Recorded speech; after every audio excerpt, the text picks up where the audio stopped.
ఇక్కడ నుంచి hair cut చేస్తాము, అప్పుడు ఇక్కడ నుంచి హెయిర్ కట్ చేస్తాము, ఇట్లా షోల్డర్ లెంత్. ఓకేనా? మనం ఇప్పుడు ఈ బిడ్డకి వచ్చేసి వాళ్ళు అక్ చేస్తుంది, అందుకు మనం ఈ నుంచి ఈడే హెయిర్ కట్ చేస్తాను నేను. ఓకే ఓకేనా?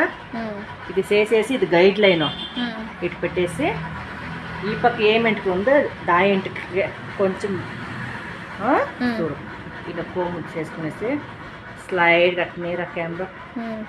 ఓకేనా? ఇప్పుడు పైన కెమెరా కనపడుతుందా? అట్నే రా కింద ఈ పక్క రా కెమెరా. ఇప్పుడు ఇట్లా ముందుకు రేపు కెమెరా అట్నే ఉండు. ఓకేనా? ఇప్పుడు నువ్వు ఆ పక్క చేయాలా చూసుకో నీట్గా.